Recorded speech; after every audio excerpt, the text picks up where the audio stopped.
하나님께서 왜 우리에게 이렇게 새 일을 행하시는가? 왜 우리에게 새 일을 행하시겠다고 약속하시는가?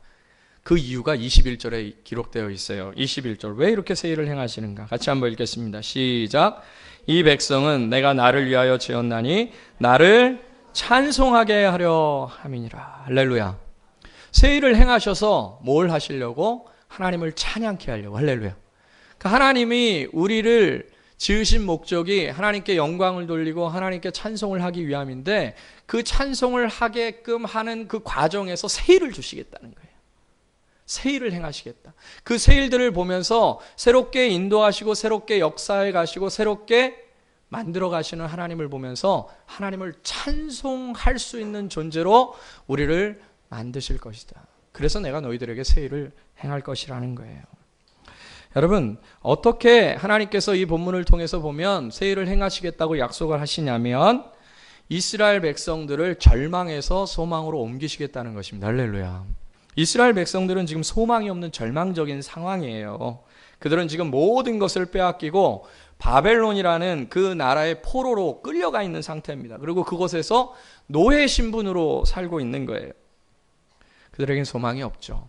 그의 자식들도 노예가 되는 것이고, 그들이 그곳에서 해방되기 전까지는 그 땅에서 힘든 일을 감당하는 거예요. 무거운 벽돌을 짊어지고, 그리고 풀들을 뽑아야 되고, 허기진 배를 움켜쥐면서 그렇게 살아갈 수밖에 없는 그런 환경 가운데서 그들이 있는 겁니다. 근데 하나님이 새 일을 행하실 때는 그곳에서 그들에게 소망을 주셔서 건져내시겠다. 할렐루야. 그렇게 하나님이 새 일을 행하시겠다는 것이에요. 그것이 얼마나 절망적인 것이었는지 하나님께서는 그것을 사막과 광야로 표현을 합니다. 19절 같이 한번 보세요. 19절 시작. 보라, 내가 새 일을 행하리니 이제 나타낼 것이라 너희가 그것을 알지 못하겠느냐? 반드시 내가 광야의 길을 사막에 강을 낼 것이다. 광야와 사막 어떻습니까? 듣기만 해도 좀 답답하지 않습니까? 가도 끝이 없는 모래 언덕, 그것이 사막 아닙니까? 풀 한 폭이 나지 않는데 넓은 들판이에요. 광야입니다. 황량한 광야. 그런 황량한 광야 같은 곳에 하나님께서 길을 내시고, 그 사막에 그 모래 언덕, 그 흙먼지가 가득한 그곳에 강을 내시겠다. 할렐루야. 그러니까 여러분의 인생이 광야 같고 사막과 같은 그런 환경 속에 처했다 하더라도 그곳에 풀을 자라게 하고 물을 주어서 그곳이 길이 나고 사람들이 왕래하기에, 사람들이 거주하기에 충분한 그런 장소로 하나님이 만들어 주시겠다는 거예요. 그게 하나님이 계획하신 새 일입니다. 누가 이런 일들을 계획하겠어요? 저와 여러분이 그런 일들을 계획하겠습니까? 오직 모든 것이 가능하신, 전능하신 하나님만이 이런 새 일들을 계획하시지 않겠습니까? 오늘 이 말씀이 여러분의 마음 가운데 내 말씀으로 받아들여질 수 있기를 주님의 이름으로 축복합니다. 그것이 내 마음 가운데 받아들여지면 여러분도 광야에 길이 나는 것이에요. 사막에 강이 흘러넘쳐나는 것입니다. 지금 이스라엘 백성은 도저히 소망이 없는 그런 상황에 있어요. 절망입니다. 그야말로 사막이고 그야말로 광야예요. 그런데 하나님께서 새 일을 행하셔서 이 바벨론이란 땅을 완전히 초토화시키고, 하나님께서 그 땅에서 이들을 그토록 가고 싶었던 그들의 고향 땅인 이스라엘 땅으로 다시 옮기셔서 그곳에 갔을 때는 황량하지 않겠어요? 70년 동안 이들은 광야 생활을 했거든요. 70년 동안 이들은 노예 생활을 했거든요. 그러니까 광야 같은, 그런 사막 같은 그곳에 하나님이 새롭게 보내셔서 그 땅에 물이 흐르게 하고 그 땅에 길을 내셔서 풍성한 그런 마을을 이루고 너희들을 그곳에서 행복하게 살게 하겠다. 할렐루야. 이것이 하나님이 이스라엘 백성들을 향하신 마음이에요. 그럼 이 사실을 여러분들이 믿을 수 있기를 주님의 이름으로 축복합니다. 우리 하나님께서는 어떠한 절망적인 상황이라 할지라도 그분이 함께 하시면 소망의 상황으로 바뀌어질 수 있는 것이에요. 구체적으로 이 일들을 이렇게 묘사합니다. 우리 43장 14절 같이 한번 읽어볼게요. 같이 읽겠습니다. 시작. 너희의 구속자여 이스라엘의 거룩한 이 여호와가 말하노라. 너희를 위하여 내가 바벨론에 사람을 보내어 모든 갈대아 사람에게 자기들이 연락하던 배를 타고 도망하여 내려가게 할 것이다. 그들을 누르고 그들을 억압했던 그 바벨론의 족속들에게 하나님이 사신을 보낸다는 거예요. 사람을 보낸다는 겁니다. 그래서 그들이 자기들이 춤추고 노래하고 신나게 연락하던 그 배를 급하게 몰고 그 땅에서 도망가도록 하시겠다. 실제로 이것은 역사적으로 이루어졌습니다. 하나님께서 페르시아 제국을 일으켰던 고레스 왕을 통하여서 이 일들을 이루시죠. 고레스와 그의 군사들을 바벨론 땅에 보내서 바벨론에 연락하던 그 모든 배들을 타고 바벨론의 민족이 도망갈 수 있도록, 도망가 버리도록 하나님께서 그렇게 역사하셨죠. 하나님은 오늘도 우리에게 그렇게 하실 수 있는 거예요. 여러분을 누르고 있고 여러분을 억압하고 있던 그 모든 상황들 속에서 여러분을 자유케 할 수 있는 것입니다. 믿습니까? 그 여러분을 누르고 있던 그 세력들이 급하게 주행랑치면서 도망가는 그러한 모습을 여러분이 볼 수 있도록 하나님이 계획하신다는 것이에요. 예전에도 하나님은 그런 일들을 행하셨습니다. 우리 16절 17절 한번 보세요. 16절 17절 같이 한번 읽겠습니다. 시작. 나 여호와가 이같이 말하노라. 바다 가운데 길을, 큰 물 가운데 지름길을 내고 병거와 말과 군대의 용사를 이끌어내어 그들이 일시에 엎드러져 일어나지 못하고 소멸하기를 꺼져가는 등불 같게 하였다. 누굽니까 여기서? 이렇게 된 그런 소멸하는 등불같이 몰살당한 군대는 어떤 군대입니까? 네? 네, 어디 애자가 나온 것 같은데? 네? 네, 맞습니다. 이스라엘 백성이 이집트, 애굽에서 400년 동안 종살이를 하고 그리고 그들이 그곳에서 하나님의 편팔과 능하신 손으로 구출을 받게 됩니다. 그들을 놓아줬던 이 애국 군대는 우리가 잘못했구나, 우리가 실수했다라고 그들의 뒤를 추격하면서 수많은 말과 병거들을 이끌고 이스라엘 민족을 쫓아갔어요. 이스라엘 민족은 지금 홍해에 도달해 있습니다. 아픈 홍해요. 뒤는 애국 군대가 쫓아오고 있었어요. 그때 하나님께서 한 번도 경험해 보지 못했던, 도저히 상상할 수 없었던 이런 일이 과연 있을 수가 있는가라는 그 일들을 행하셨는데 그게 바로 바다의 길을 내십니다. 할렐루야. 바다를 갈라버리시는 거예요. 바다를 가르시고 성경에 보니까 그 갈라진 바다는 뻘이 아니었어요. 마른 땅이라 그랬어요.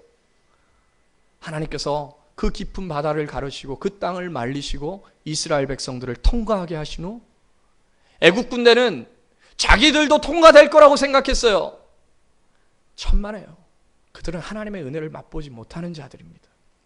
하나님의 은혜를 맛본 자들만이 그 하나님께서 새롭게 내신 길을 갈 수가 있는 것이죠.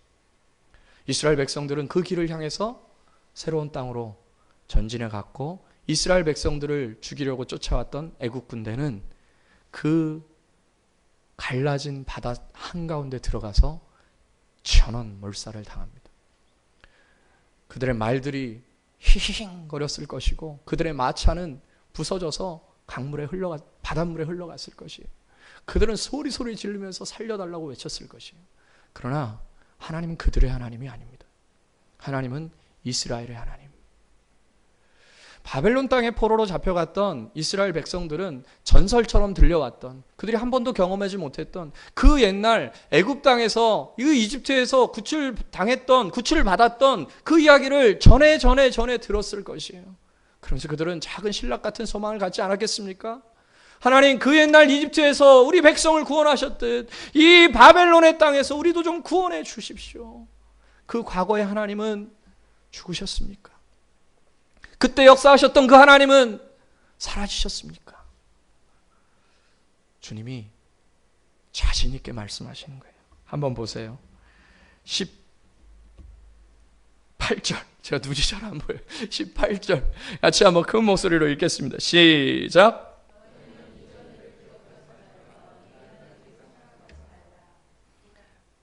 네, 보라까지 읽고 싶죠?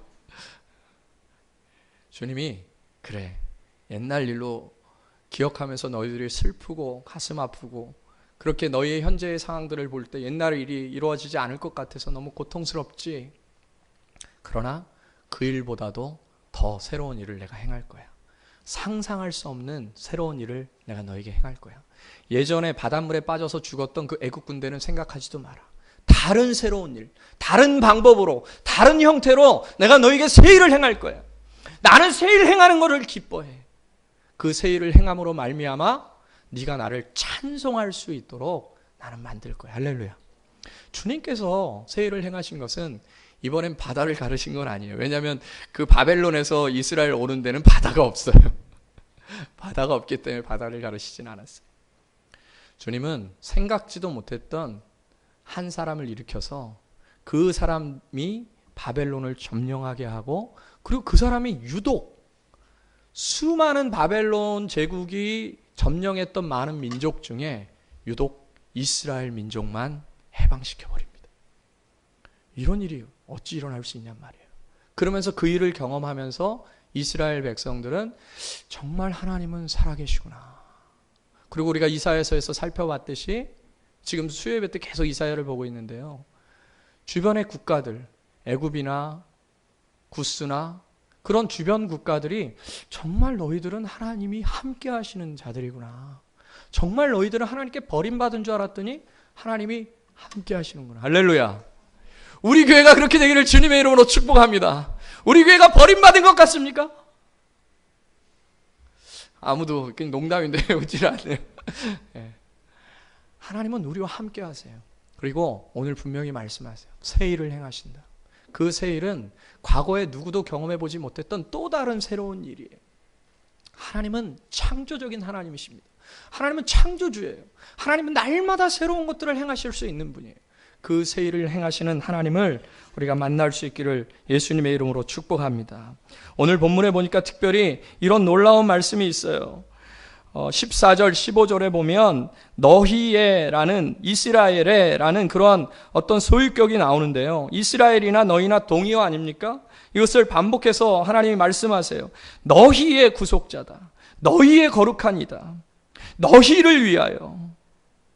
15절에도 보니까 나는 여호와 너희의 거룩한이고 너희의 창조자고 너희의 왕이다. 할렐루야.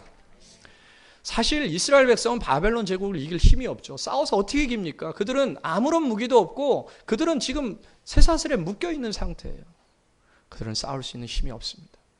여러분, 어떻게 보면 인생 속에서 우리가 만나게 되는 수많은 문제들은 바벨론과 같지 않습니까? 우리가 어찌할 수 없는 거예요. 우리가 그것을 이겨낼 수 있는 힘이 없는 것입니다. 우리는 양같이 연약하고 부족한 존재들이에요. 그런데 여기 놀라운 단어가 있잖아요. 너희의 하나님이 계십니다. 할렐루야. 우리의 편이 하나님이라는 거예요. 그래서 하나님 그분이 우리의 편이기 때문에 우리는 이길 수 있어요. 우리는 부족하고 우리는 연약해요. 우리를 누르는 그 세력을 우리는 이겨낼 수 있는 힘이 없어요. 내 것을 우리는 인정할 수밖에 없습니다. 내 원수가 나보다 강하다는 시편의 기자처럼 우리의 원수가 우리보다 강해요. 그러나 우리의 원수가 아무리 강하다 하더라도 우리와 함께 계시는 하나님, 그분은 우리를 이길 수 있어요. 우리를 이기게 하실 수 있어요. 우리에게 승리를 주실 수 있다는 것입니다. 그것이 바로 오늘 주님께서 끊임없이 강조하시는 거예요. 너희의 구속자다. 너희의 거룩한이다. 너희의 왕이다. 너희의 창조주다. 난 너희의 아버지다. 내가 너희와 함께 하기 때문에 너희는 승리할 수밖에 없다. 그러므로 저는 그리스도인의 가장 큰 특권은 하나님이 함께 하시는 것이고 그것에 대한 결말은 무엇입니까? 승리죠. 하나님이 함께 하시니까 승리할 수밖에 없는 것이에요. 그러므로 그리스도인이 가진 가장 큰 특권은 최후에 웃는 자, 최후에 승리할 수밖에 없는 그런 존재라는 것. 그것이 그리스도인의 가장 큰 특권이죠. 그러므로 여러분, 여러분에게 끝은 실패가 아니라는 사실을 반드시 믿기를 축복합니다. 여러분의 끝은 승리라는 사실을 주장할 수 있기를 주님의 이름으로 축복합니다. 우리 옆에 분에게 한번 축복합시다. 나의 끝은 승리야. 시작.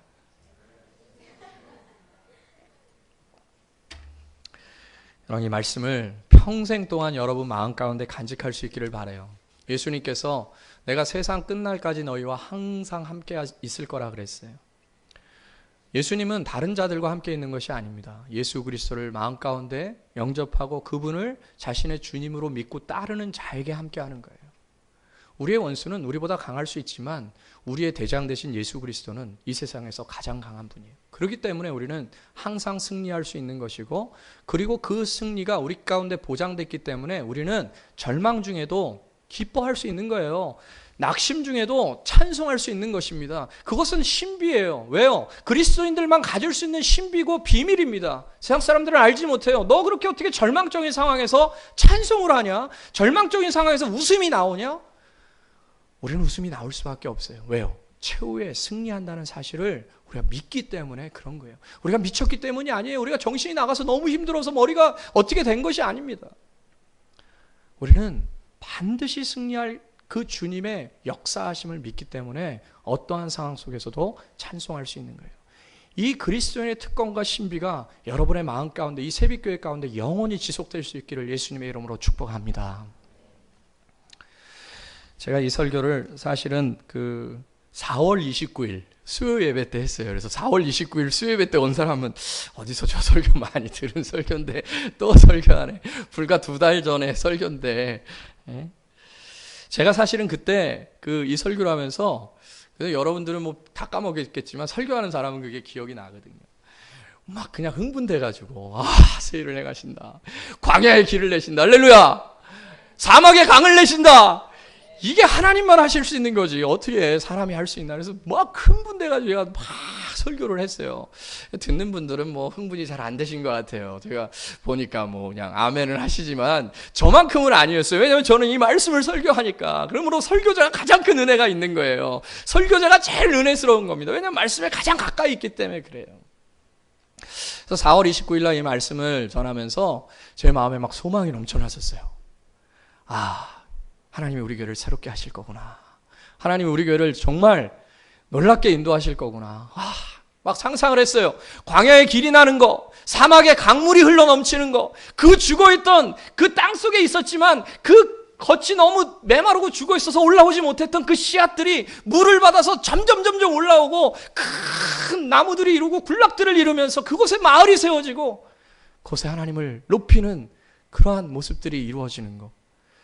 그런 교회를 보면서 너무 마음이 막 흥분됐어요. 저 나름대로 막 그냥 혼자 막 신나가지고 이것을 계속 놓고 새벽마다 기도했어요. 하나님 고맙습니다. 새 일을 행하신다고 약속하시니 고맙습니다. 새 일을 행하신다고 말씀하시니 너무 감사합니다.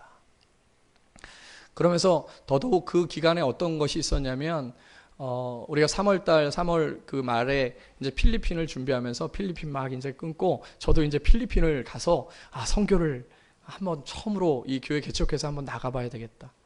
교회가 여러 가지 그 선교지를 갔지만 저는 사실은 처음 가는 거였거든요.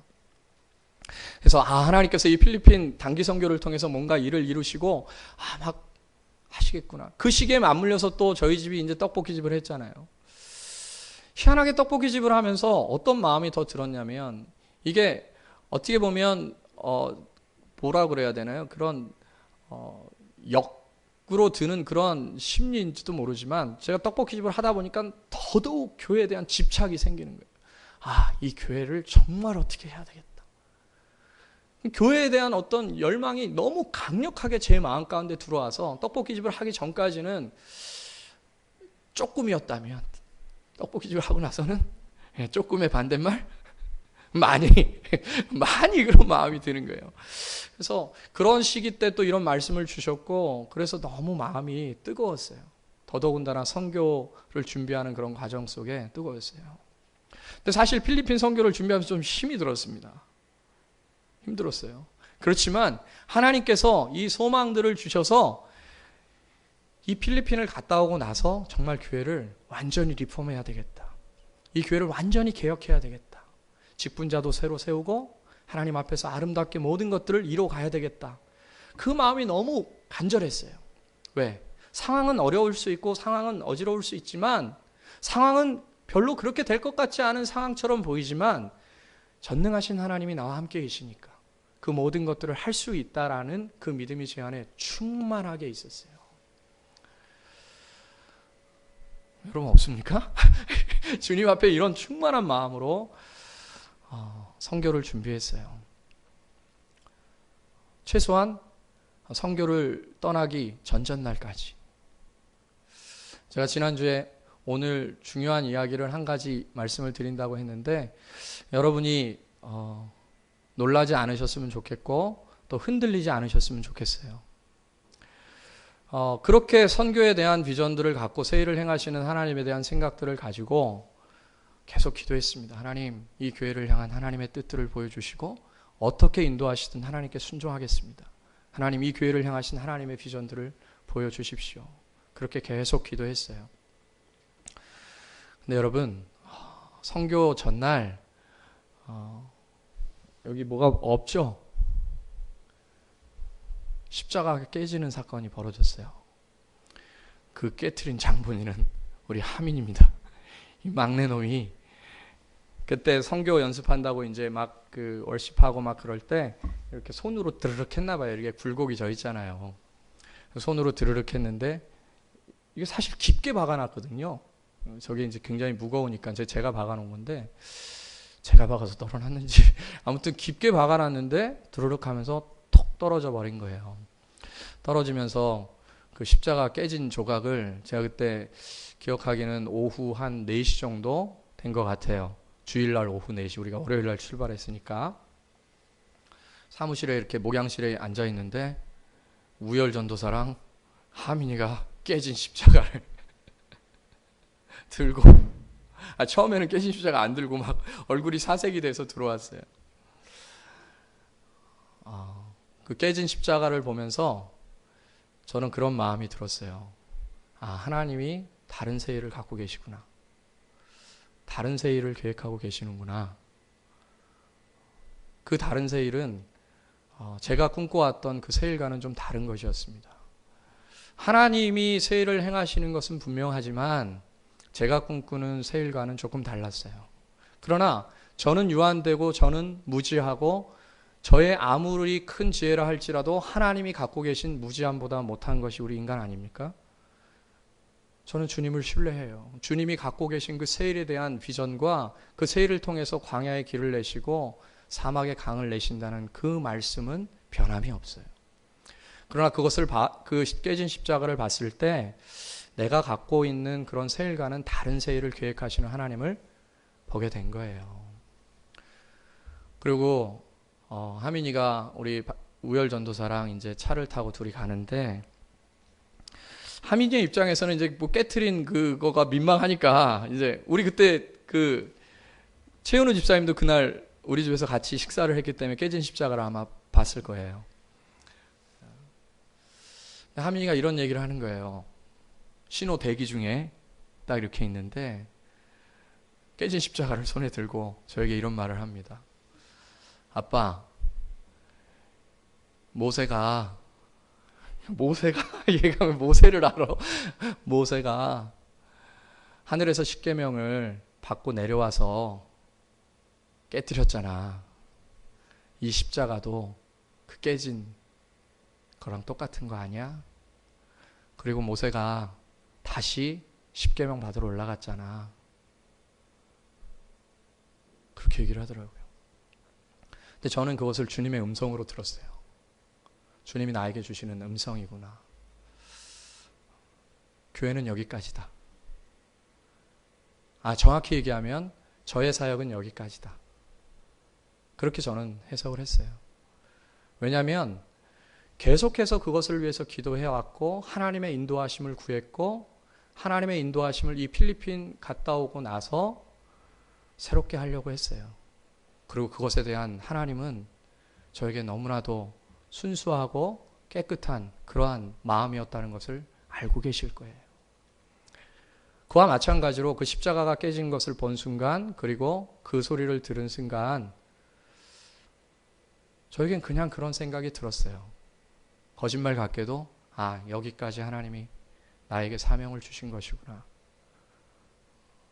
그리고 그 깨진 십자가를 갖고 그날 예전부터 약속했던 우리 최은호 집사님이랑 한번 저녁 식사를 하기로 약속을 했었는데 그날 우리 집에 와서 고기를 한번 꺼먹었죠. 그죠? 고기를 꺼먹고 몇몇의 사람들이 있었던 것 같아요. 우리 김종덕 권사님도 아마 그때 오셨던 것 같고,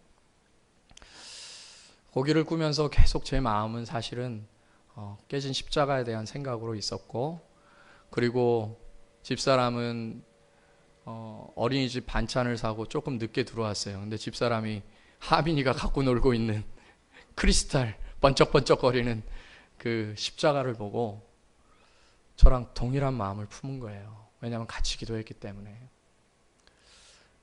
표현으로는 주저앉고 싶다고 그러더라고요. 그 십자가가 깨지는 것. 여러분, 단순히 십자가가 깨졌다는 것은 뭐 그냥 놀다가 깨질 수 있고 떨어질 수 있죠.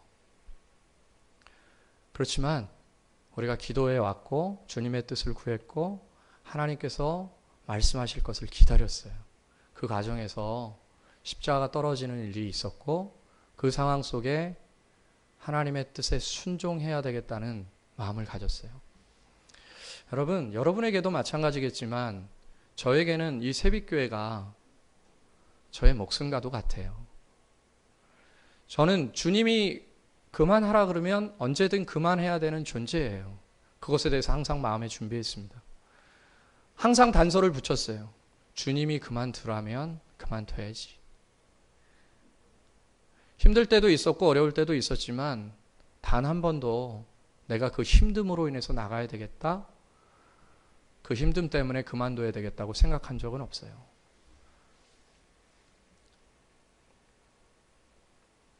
더욱이 떡볶이집을 하면서는 더더욱 그런 생각이 들었던 것 같아요. 그런데 거짓말 같게도 그런 마음을 하나님이 온전히 주셨어요. 그래서 그날 새벽 3시까지, 그 다음날 우리가 필리핀 선교를 가는데 그날 새벽 3시까지 아이들 방 그 침대에 둘이 앉아서 이야기를 했어요. 집사람과. 이번 필리핀 선교 여행을 끝으로 사역을 정리하기 시작해야 되겠다. 그렇게 해서 필리핀 여행을 다녀왔습니다. 근데 필리핀 여행 중에 제가 15년 만에 정확하게는 모르겠지만 약 15년 만에 만난 동기 목사님을 그곳에서 만났어요. 정말 어떻게 기적적으로 연결이 됐어요.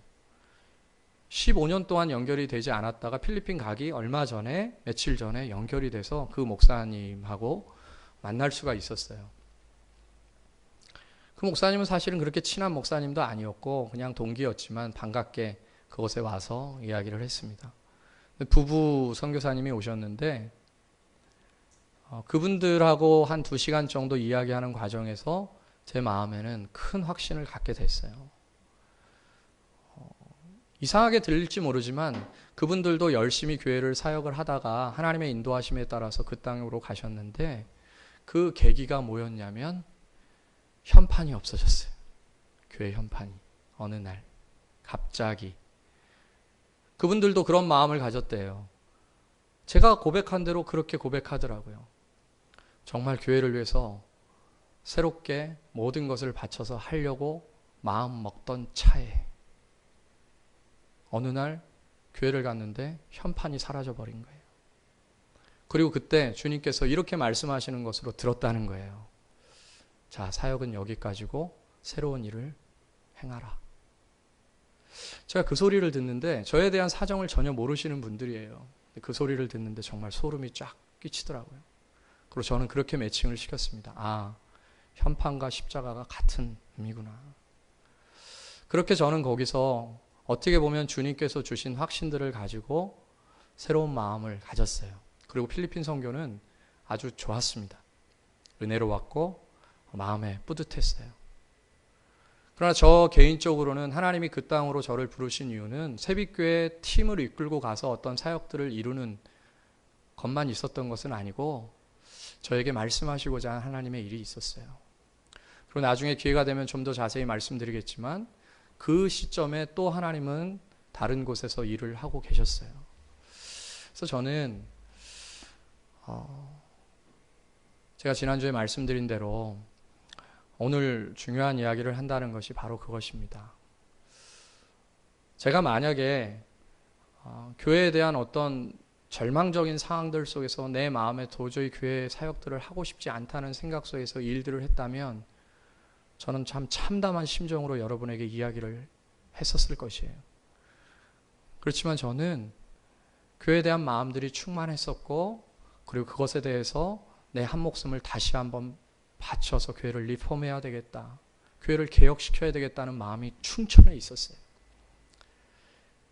그리고 하나님께서 새 일을 행하신다고 하실 때 그 새 일에 대한 소망이 넘쳤고 그 새 일을 행하실 하나님을 기대하면서 왔어요.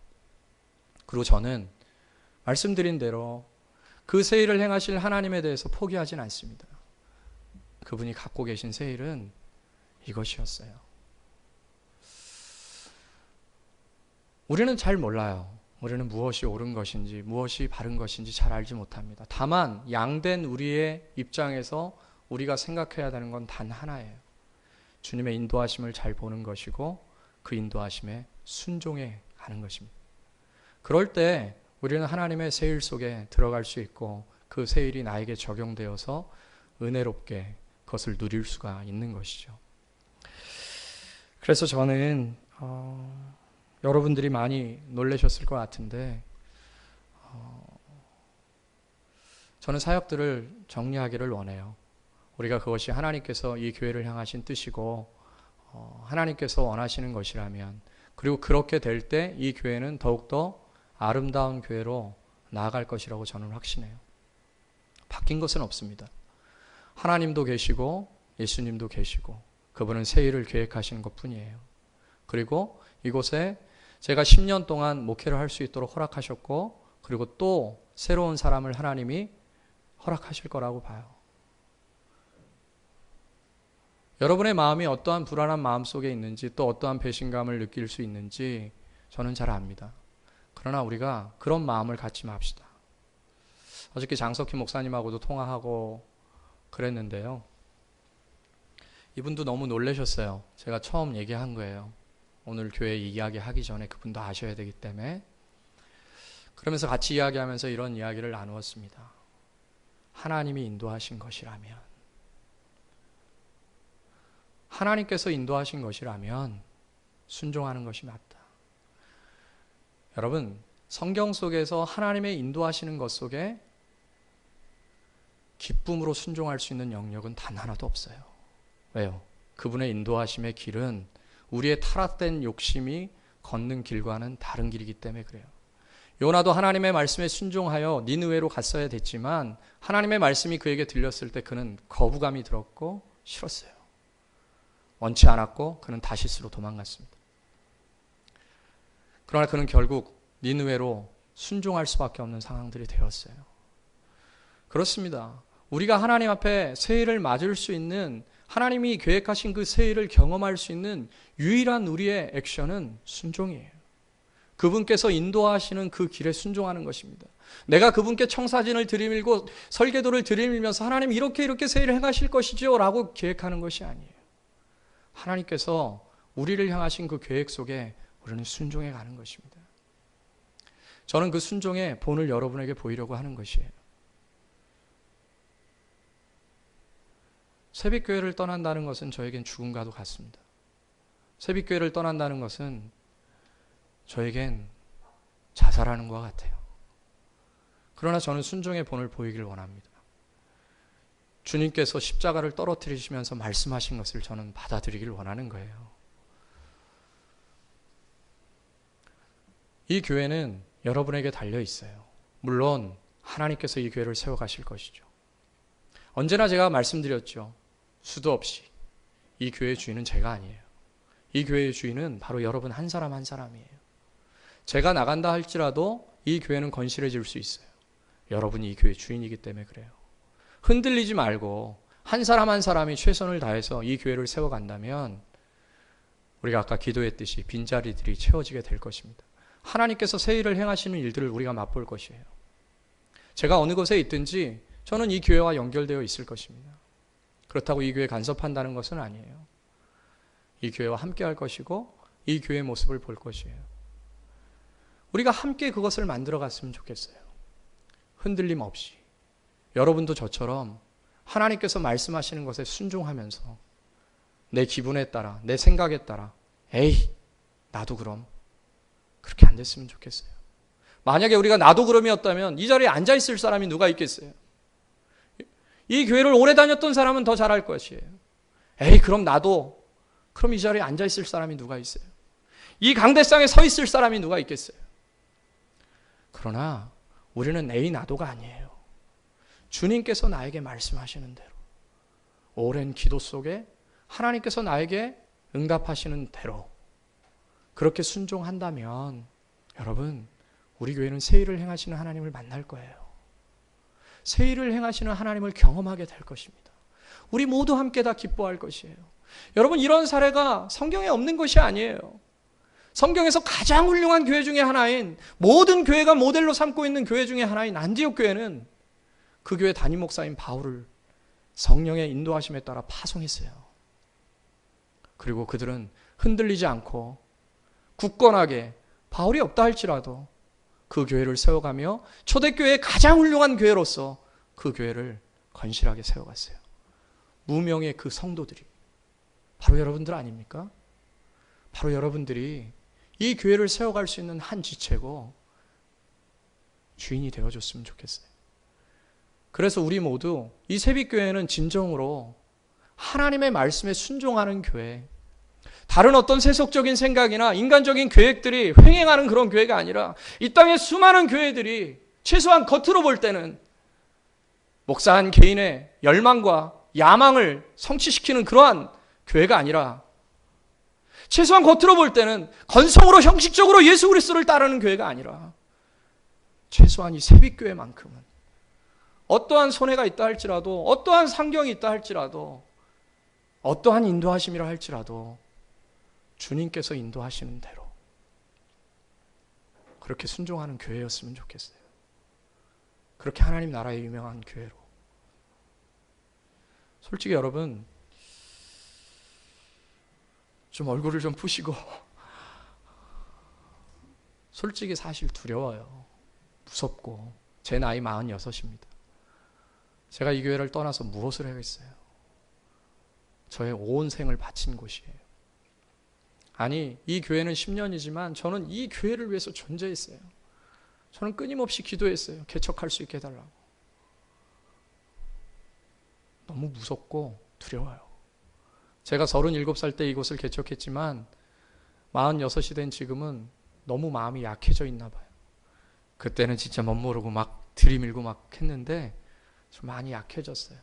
나이 때문에 그런가 봐요. 그러나 우리가 약해졌든 우리가 연약한 모습을 보이든 우리는 주님의 말씀에 순종해야 되는 것이에요. 저는 여러분이 염려가 돼요. 흔들릴까 봐. 그러나 흔들리지 말아주시기를 부탁해요. 진심으로. 저는 여러분이 정말 이 새빛교회의 기둥이 되어서 금요예배 나오신 분들은 알겠지만 이 새빛교회 용사들이 되어주셨으면 좋겠어요. 여러분 능히 그렇게 할 수 있어요. 흔들리지 말고 움직이지 말고 이 교회를 세워주세요. 이 교회는 박상교회 교회가 아니에요. 주님의 교회였고 주님이 내려주신 새빛교회예요.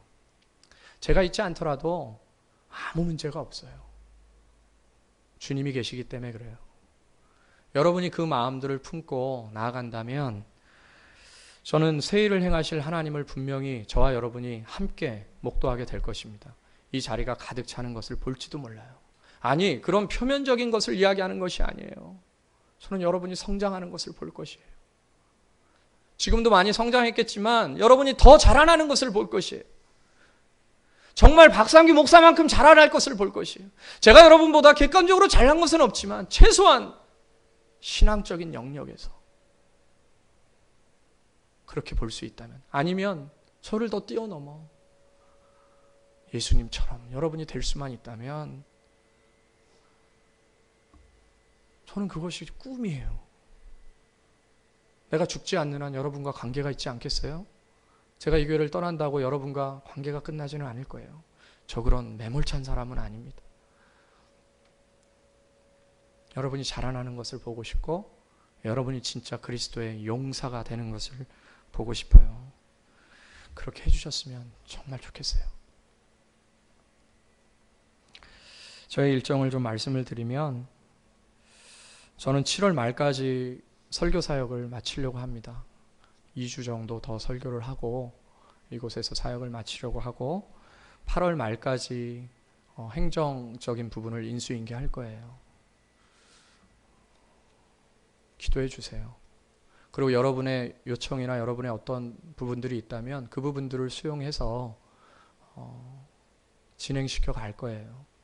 그 과정 속에서 또 시간이 딜레이 될 수도 있을 수 있습니다. 그러나 제가 계획하는 것은 7월 말까지 설교 사역을 하고, 그리고 8월부터는 행정적인 부분만 인수인계하고 8월 말이나 그때쯤에, 제 생각입니다. 뭐 틀려질 수도 있지만 그런 시간으로 계획을 하고 있어요. 여러분들이 기도해 주시고, 여러분들이 이 교회를, 이제는 여러분이 좀 앞으로 나오셔서, 지금도 많이 나와주신 분들이 있고 그렇게 해주시지만 지금보다 조금 더 한 발짝 앞으로 나오셔서 이 교회를 세워주시길 바라요. 이 교회는 여러분들이 계시거든요. 교회를 오래 다니신 분도 계시고, 이제 교회를 나오신 지 얼마 되지 않은 황웅주 형제 같은 분도 계세요. 조혜주 집사 같은 사람도 있습니다. 먼저 된 사람들이 흔들려 버린다면 그나마 하나님께서 우리 교회 가운데 보내주신 그 지체들이 다 흔들려 버릴 것이에요. 제가 가는 것이 주님의 뜻이라 할지라도 여러분이 흔들려 버린다면 교회는 어려워질 것이에요. 그러나 제가 가는 것이 주님의 뜻이라고 인정하고 여러분이 이 교회의 주인 되어 주신다면 교회는 조금도 흔들림이 없을 것입니다. 조금도 변함이 없을 것이에요. 왜요? 이 교회는 하나님께서 그렇게 세워 가셨어요. 제가 있어서 교회가 세워지는 것이 아닙니다. 하나님께서 교회를 인도해 가시는 과정 속에 있는 거예요. 그동안 여러분이 그 역할들을 감당해 주신 것이고요. 그래서 여러분들 오늘 이런 이야기를 함께 나눌 수 있어서 저는 감사하고, 그리고 또 여러분들이 믿음으로 잘 받아줄 수 있다고 믿고 감사하고, 흔들리지 않는 마음으로 갈 수 있으면 좋겠어요. 하나님께서 우리를 지으신 목적이 있습니다. 우린 그 목적을 분명히 알아야 돼요. 오늘 21절이 그것인데요. 하나님께서 우리를 지으신 목적은 우리로 하여금 하나님을 찬송하게 하기 위함이에요. 이것을 영광이라는 단어로 바꿔 쓸 수도 있어요. 하나님은 우리가 하나님께 영광 돌리는 존재가 되기를 원하십니다. 우리의 환경과 상황들은 뭘 하나님이 나에게 좀 뭘 해주셔야 내가 하나님께 찬송이나 하지, 맨날 하는 일도 안 되고 뭐가 안 되는데 뭘 하나님을 찬송합니까? 바벨론의 포로로 잡혀가서 맨날 수갑이나 차고 있고 발에는 쇠고랑이나 달려있는데 뭘 하나님을 찬양하겠습니까? 네, 그때는 찬양할 수 없겠죠. 그렇지만 새 일을 행하실 하나님이 있습니다. 주님은 반드시 승리로 우리의 인생을 결론 지을 것이에요. 그리고 영원한 나라에서는 영원한 승리를 가지면서 찬양하게 할 것이에요. 우린 그것을 믿는 자들이에요. 그것을 신뢰하는 자들이거든요. 저는 반드시 여러분 한 사람 한 사람을 통해서 하나님이 찬송 받으실 것입니다. 믿습니까? 한 사람 한 사람의 삶을 통해서 반드시 주님은 찬송을 받으실 것이에요. 그리고 이 새빛교회를 통해서도 반드시 찬송을 받으실 것입니다. 다만 우리가 주의 말씀에 순종하고 흔들리지 않는다면 주님께서는 반드시 그 일들을 행해 가실 것이에요. 주님은 오늘 분명히 말씀하셨어요. 우리 19절 같이 한번 읽겠습니다. 19절 같이요. 시작. 보라, 내가 새 일을 행하리니 이제 나타낼 것이라 너희가 그것을 알지 못하겠느냐? 반드시 내가 광야에 길을, 사막에 강을 낼 것이다. 보라, 내가 새 일을 행할 것이라 그랬어요. 이제 나타낼 것이라 그랬어요. 너희가 그것을 알지 못하느냐? 알지 못하느냐? 그것에 대해서 비전을 갖지 않느냐? 지금 있는 현재적인 상황들에 자꾸 몰입하느냐? 지금 벌어진 이 일에 대해서 낭망하고 있느냐? 난 새 일을 행할 거다. 그것을 알지 못하느냐? 오늘 우리에게 도전하시는 말씀인 것 같아요. 하나님께서 새 일을 행하실 것을 우리가 믿고 우리 한 사람 한 사람이 주의 말씀에 순종하면서 정말로 우리의 눈에 광야의 길을 내고 사막에 강을 내시는 하나님을 다 만날 수 있는, 볼 수 있는 저와 여러분 되기를 예수님의 이름으로 축복합니다. 같이 기도하겠습니다. 우리 옆에 분에게 한번 축복하며 했으면 좋겠어요. 하나님께서 당신을 통해 새 일을 행하실 것입니다. 시작.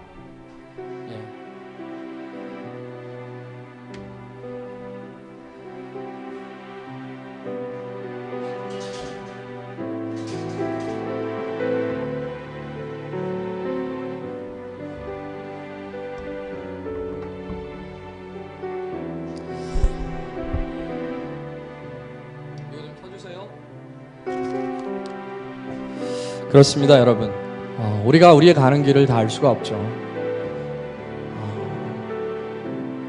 예수님께서도 나의 원대로 마옵시고 아버지의 원대로 하옵소서. 우리가 소원하는 것이 있을 수 있어요.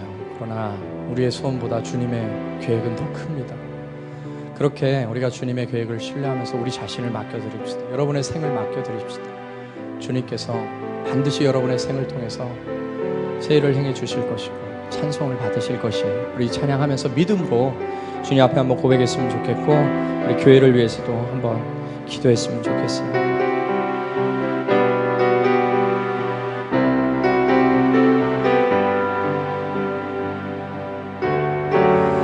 나의 가는 길 주님 인도하시네. 그는 보이지 않아도 날 위해 일하시네. 주 나의 인도자 항상 함께 하시네. 사랑과 힘 베푸시며 인도하시네. 인도하시네.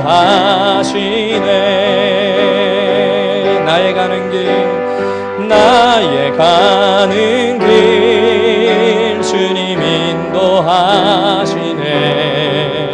그는 보이지 않아도 날 위해 일하시네.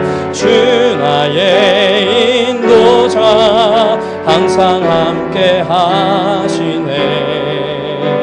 사랑과 힘 베푸시며 인도하시네.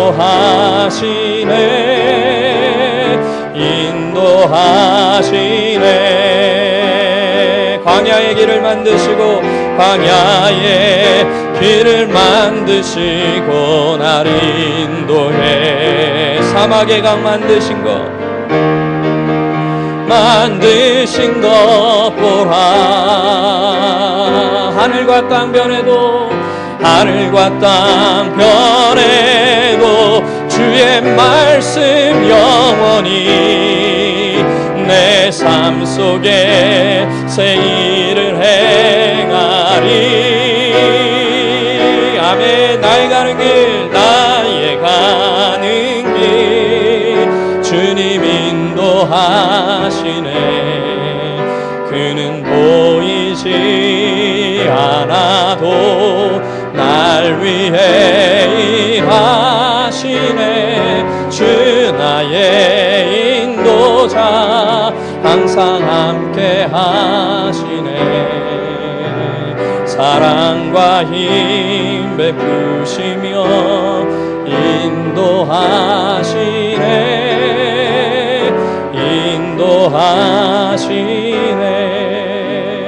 우리 가슴에 손을 놓고 한번 기도하겠습니다. 그분이 우리의 인생을 인도하고 계시는 거예요. 우리의 인생의 인도함의 종착역은 천국입니다. 우리는 그 길을 향해서 지금 각자 주어진 길들, 어떨 땐 새로운 길들, 그분의 인도하심에 따라 걷고 있는 것이에요. 우리는 인생에 인생을 향하신 하나님의 소중한 계획을 배워야 돼요. 그것은 뭐냐면 그분이 우리를 인도하신다는 것입니다. 목자가 양을 인도하듯 그분은 우리를 인도하시는 것이에요. 그리고 그 인도함 속에 우리는 신앙의 절대적인 교훈, 이 한 가지를 배웠다면 모든 것을 배웠다고 볼 수 있어요. 그분의 인도하심에 어떻게 하는 것입니까? 순종하는 것이에요. 주님이 그렇게 말씀하셨다면, 주님께서 그렇게 인도해 가시는 것이라면 순종하자. 저는 이 세빛 공동체가 다른 그 어떤 것에 순종하는 삶을 살지 않길 바랍니다. 돈에 순종하는 사람도 있어요. 명예에 순종하는 사람도 있고, 타락된 자기의 육체, 본성에 순종하는 사람도 있습니다. 지혜로운 자의 말에 순종하는 자도 있고 세상의 권력자에게 순종하는 자도 있습니다. 그러나 우리는 주님의 말씀에 순종하는 자들이에요. 심지어 내 안에서 들려오는 나 자신의 목소리도 거절하고 그런 주님의 말씀에 순종하는 자들입니다. 순종이 제사보다 낫다 했습니다. 순종하는 자에게 하나님께서 새 일을 보여주실 것입니다. 그렇게 우리 교회가 될 수 있도록, 우리 인생 한 사람 한 사람의 인생이 될 수 있도록 그 한 가지를 배웁시다. 순종하는 사람 되어줄 수 있도록 주님 도와주십시오. 내가 바라는 오직 한 가지, 주의 말씀에 순종하는 것, 그 한 가지를 배워낼 수 있는 우리가 되게 하시고 그 한 가지에 익숙한 이 새벽교회가 될 수 있도록 같이 한번 조용히 마음속으로 주님 앞에 한번 기도하는 시간 가졌으면 좋겠습니다. 함께 기도하겠습니다.